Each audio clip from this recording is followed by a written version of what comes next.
ان المرأۃ عورۃ، عورت چھپا کر رکھنے کی چیز ہے. ان المرأۃ عورۃ فاذا خرجت، جب وہ گھر سے نکلتی ہے، استشرفها شیطان، اب شیطان جو ہے اس کو تاک میں رکھتا ہے. واقرب ما تکون بروحۃ ربها وهي في قعر بیتها، وہ اپنے رب کی رحمت سے قریب ترین ہوتی ہے جبکہ اپنے گھر کے بھی کسی اندرونی حصے. اسی لیے فرمایا مردوں کے لیے مسجد میں نماز افضل 28 گنا، اور عورت کے لیے گھر کی نماز مسجد سے افضل، گھر کے صحن کی مسجد سے افضل، دالان کی صحن سے افضل، کمرے میں اس سے افضل، اور کمرے کی کوئی بغلی کوٹھڑی ہے تو اس میں سب سے افضل. یہ احادیث نبی اکرم صلی اللہ علیہ وسلم. عبداللہ ابن احمد ابن حنبل نے زوائد الزہد میں اور ابن ابی شیبہ نے ابن سعد نے اپنی کتابوں میں مسروق کی روایت نقل کی ہے کہ حضرت عائشہ جب تلاوت قرآن کرتے ہوئے اس آیت پر پہنچتی تھی وقرن فی بیوتکن، تو بے اختیار رو پڑتی تھی. قرآن کہتا ہے اپنے گھروں میں رہو. حضرت عائشہ نے شہادت عثمان کے بعد باہر نکل کر لشکر کی قیادت کی. پھر ساری عمر افسوس تھا کہ میں نے غلط کہا.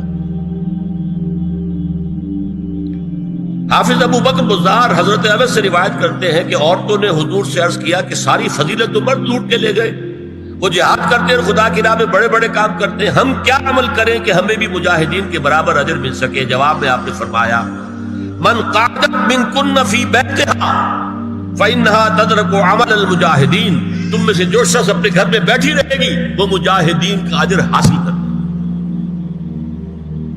یہ ایک ہوا کا رخ ہے، بتایا جا رہا ہے، یہ نظام ہے جس کو اس شکل میں دیا جا رہا ہے. اب آئیے سورہ نور کی طرف. یا ایھا الذین آمنوا لا تدخلوا بیوتا غیر بیوتکم حتی تستأنسوا وتسلموا علی اہلہا ذالکم خیر لکم لعلکم تذکرون. اہل ایمان مت ہرگز مت داخل ہو اپنے گھروں کے علاوہ کسی اور گھر میں جب تک کہ تم ان کے ساتھ مانوس نہ ہو جاؤ، اذن نہ لے لو، ان پر سلام نہ کرو، یہی تمہارے لیے خیر بہتر ہے. اس کے بعد تفصیل آئی ہے، اس میں میں اس وقت نہیں جا رہا. اور جو لوگ اس پر عمل نہیں کرتے ان کے بارے میں قرآن مجید کیا کچھ، حضور کیا کچھ فرما رہے ہیں یہ آپ سن لیجیے. بہت سخت احکام. عن ابی ہریرہ رضی اللہ عنہ ان رسول اللہ صلی اللہ علیہ وسلم قال لو ان امرأ اطلع عليك بغیر اذن فخذفته بحشاة ففقعت عینه ما كان عليك من جناح. متفق علیہ، بخاری اور مسلم دونوں کی ہے. اگر کوئی شخص تمہارے گھر میں بغیر اجازت کے داخل ہو جائے اور تم اس کی سزا کے طور پر اس پر کنکریاں پھینکو اور اس کی آنکھ پھوٹ جائے کنکری سے تو تم پر کوئی گناہ نہیں. بغیر اجازت کے گھر میں آ گیا ہے، بغیر اذن کے، بغیر استئذان کے کنکریاں مارو اور کنکری سے آنکھ پھوٹ جائے فما کان علیک من جناح، کوئی حرج نہیں. اب آ رہی ہے اصل آیت. قل للمؤمنین یغضوا من ابصارهم ویحفظوا فروجهم ذلک ازکی لهم ان اللہ خبیر ما یصنعون.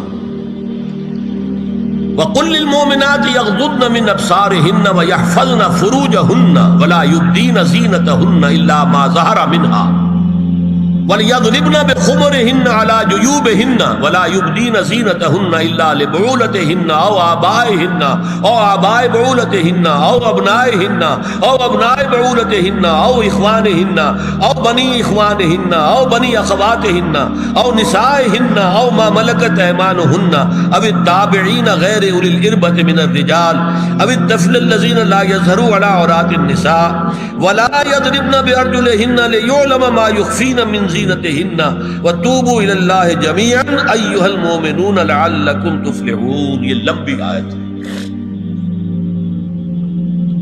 اہل ایمان، اے نبی کہہ دیجئے اہل ایمان مردوں سے اپنی نگاہیں نیچی رکھا کریں اور اپنی شرمگاہوں کی حفاظت کریں. یہی ان کے لیے زیادہ پاکیزہ عمل ہے. ان اللہ خبیر بما یصنعون، اور جو کچھ وہ کر رہے ہیں اللہ اس سے واقف ہے.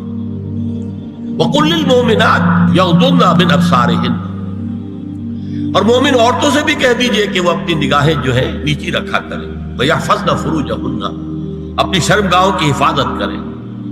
وَلَا يُبْدِينَ زِينَتَهُنَّ إِلَّا مَا ظَهَرَ مِنْهَا، اور اپنی زینت کو ظاہر نہ کیا کریں سوائے اس کے کہ جو بالکل ظاہر ہو جائے.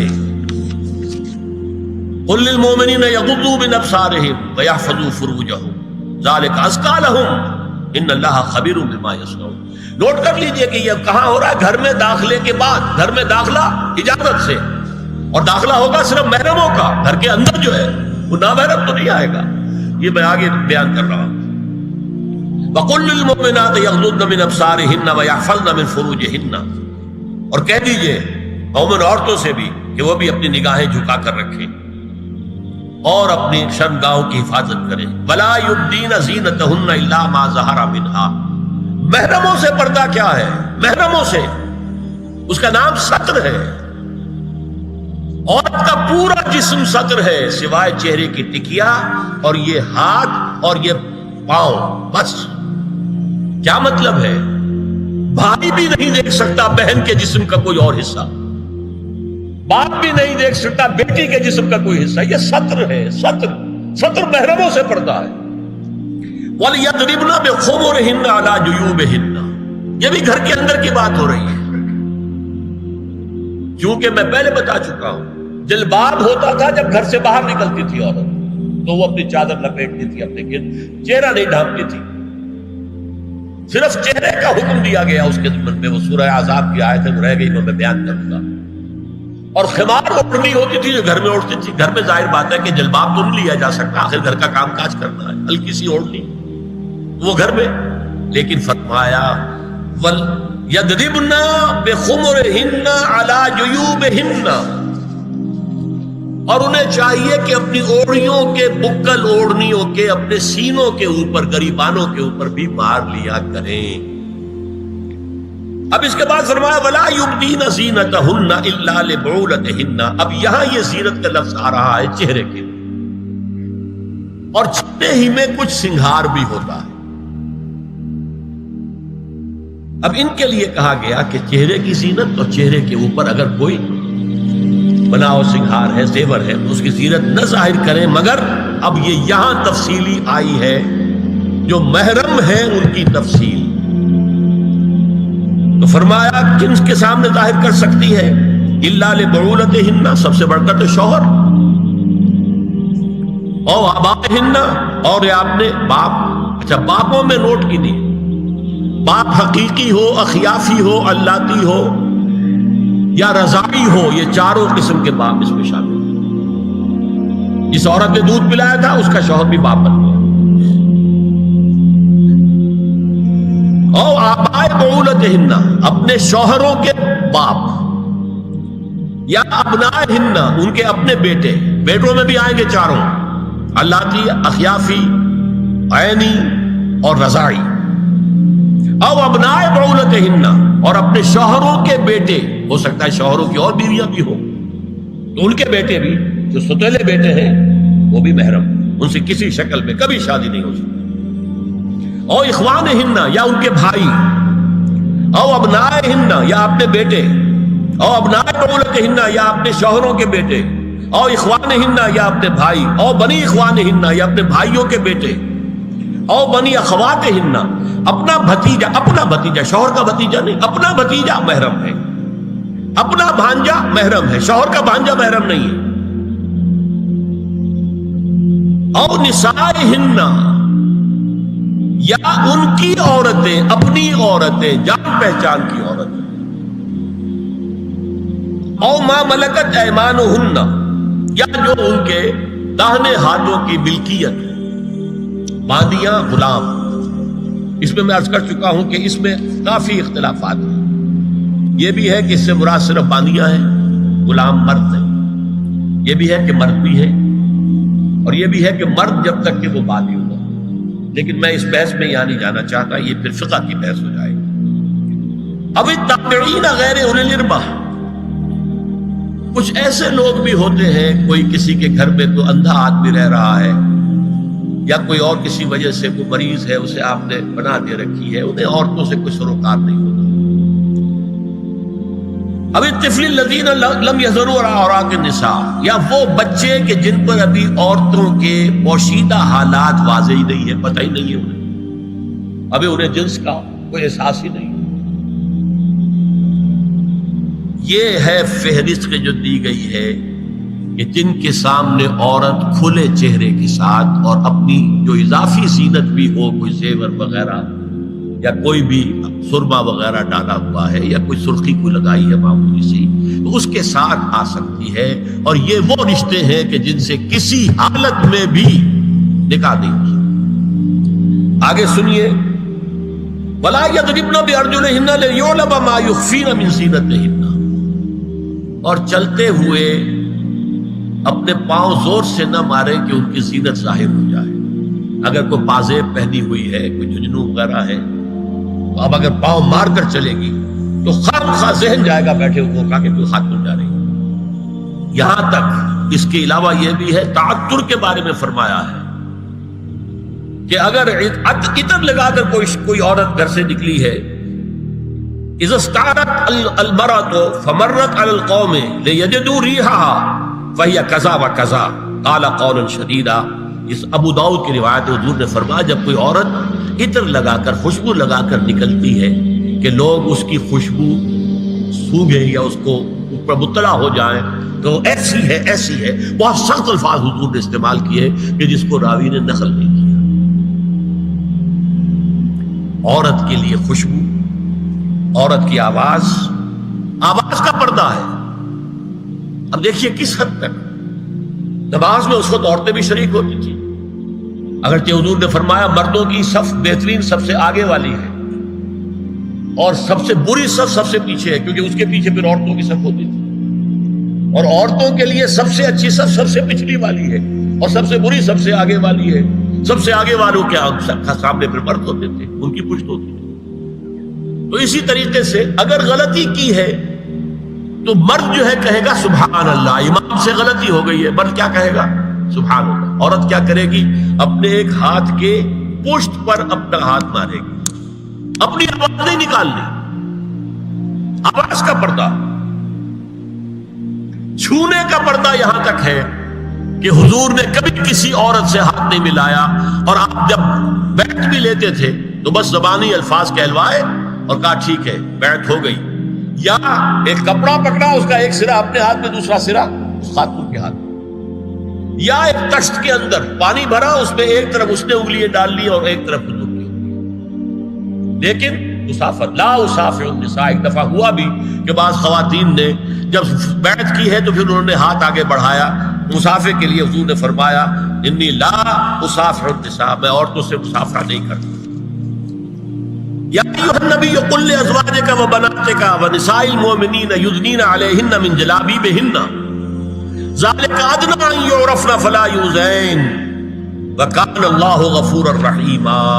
اے نبی صلی اللہ علیہ وسلم کہہ دیجئے اپنی بیٹیوں سے اور اپنی بیویوں سے اور مسلمانوں کی خواتین سے۔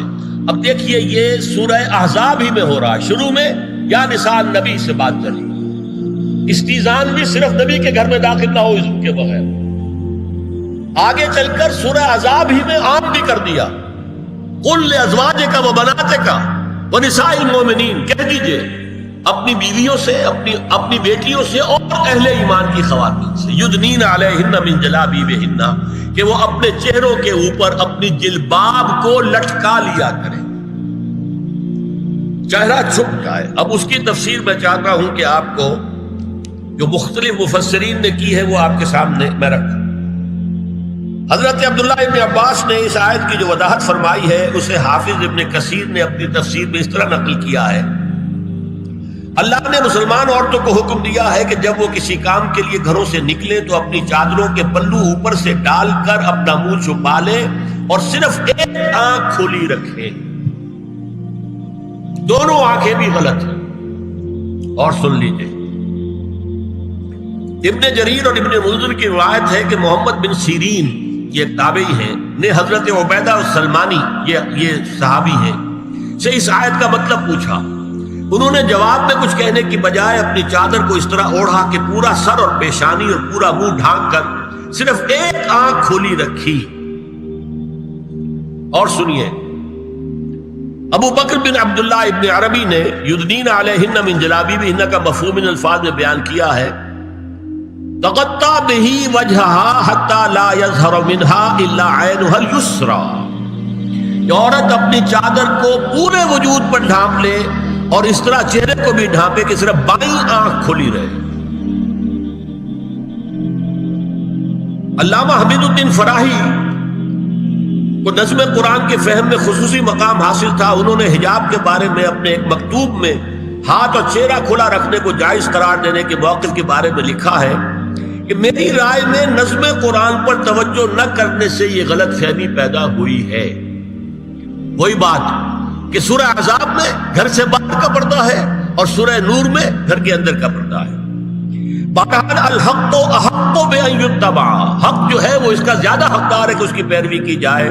میں اس مسئلے پر مطمئن ہوں اور میرے نزدیک اجنبی سے پورا پردہ کرنا واجب ہے اور قرآن نے یہی حجاب واجب کیا ہے جو شرفاء میں مروج ہے بلکہ اس سے بھی قدر زائد. مولانا فراہی کا یہ مکتوب ماہنامہ حیات نو بلیریا گنج انڈیا کے اکتوبر سن 92 کے شمارے میں شائع ہوا ہے. یہ ہے علماء کی رائے. حضرت ام سلمہ اور حضرت میمونہ نبی صلی اللہ علیہ وسلم کے پاس بیٹھی تھی. اتنے میں حضرت ابن ام مکتوم آ گئے. نبی صلی اللہ علیہ وسلم نے ان دونوں سے فرمایا احتجبا منہ، ان سے پردہ کرو. ازواج نے عرض کیا یا رسول اللہ الیس اعمی لا یبصرنا ولا یعرفنا، حضور کیا یہ اندھے نہیں ہیں؟ یہ نہ ہمیں دیکھ رہے ہیں نہ ہمیں پہچانتے ہیں. فرمایا افعمضایان انتما، کیا تم دونوں بھی اندھی ہو؟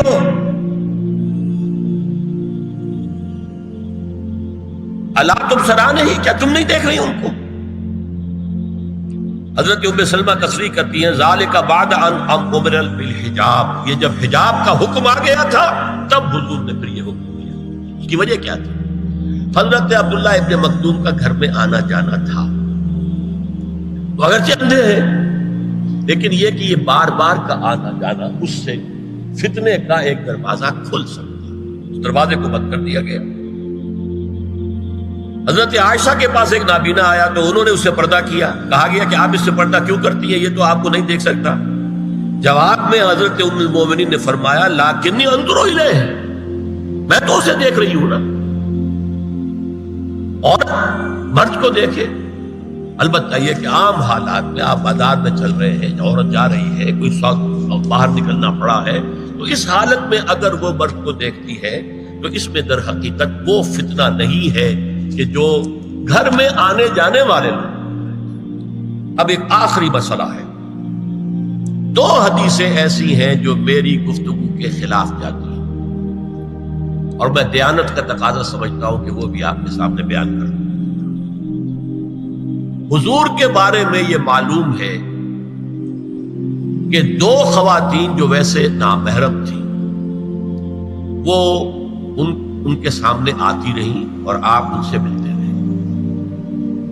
ایک آپ کی سالی حضرت اسماء، حضرت عائشہ کی بہن رضی اللہ تعالی عنہ، اور ایک آپ کی چچا زاد بہن حضرت علی کی بڑی ہمشیرہ حضرت ام ہانی. یہ میں حدیث آپ کو سنا رہا ہوں. بکثرت احادیث سے ثابت ہے کہ حضرت اسماء بنت ابی بکر آپ کے سامنے ہوتی تھی اور آخر وقت تک آپ کے اور ان کے درمیان چہرے اور ہاتھوں کی حد تک کوئی پردہ نہ تھا. حجۃ الوداع نبی صلی اللہ علیہ وسلم کی وفات سے صرف چند مہینے پہلے کا واقعہ ہے اور اس وقت تک بھی یہی حالت قائم رہی. یہ ابو داؤد کتاب الحج. دوسری روایت حضرت ام ہانی رضی اللہ تعالی عنہا جو ابو طالب کی صاحبزادی اور نبی صلی اللہ علیہ وسلم کی چچا بہن تھی، آخری وقت تک حضور کے سامنے ہوتی رہیں اور کم از کم منہ اور چہرے کا پردہ انہوں نے آپ سے کبھی نہیں کیا. فتح مکہ کے موقع کا ایک واقعہ وہ خود بیان کرتی ہیں جس سے اس کا ثبوت ملتا ہے. یہ ابو داؤد کی روایت ہے. یہ روایتیں ہیں، میں انہیں تسلیم کرتا ہوں. اور میں نے اب جو کچھ بیان کیا ہے اس سے یہ ایک بالکل برعکس بات سامنے لا رہی ہے۔ اب یہ ہے کہ یا تو ہم ان دو حدیثوں کو اصل مان کر باقی ساری حدیثیں جو ہے ان کو ختم کریں۔ میں تو آپ کو سنا نہیں سکا، میرے پاس تو بہت زیادہ حدیثوں کا مواد تھا۔ چہرے کے پردے کے لیے حدیثیں، استیزان کے لیے کتنی حدیثیں ہیں، چہرے کے پردے کے بارے میں بہت زیادہ حدیثیں ہیں۔ حضرت ام خلاد ایک خاتون تھی، ان کا بیٹا ایک غزوے میں شہید ہو گیا، وہ اس کے بارے میں کچھ پوچھنے کے لیے حضور کے پاس آئی، صحابہ بیٹھے ہوئے تھے، انہوں نے نقاب ڈالا ہوا تھا، منتقبۃ، نقاب کا لفظ بھی حدیث میں موجود ہے۔ اور یہ لوگ کہتے ہیں نقاب تو جو ہے یہ بعد کی پیداوار ہے، یہ لفظ کوئی ہے ہی نہیں۔ حجاب کا لفظ قرآن میں ہے، جلباب کا لفظ قرآن میں ہے، خمار کا ذکر قرآن میں ہے۔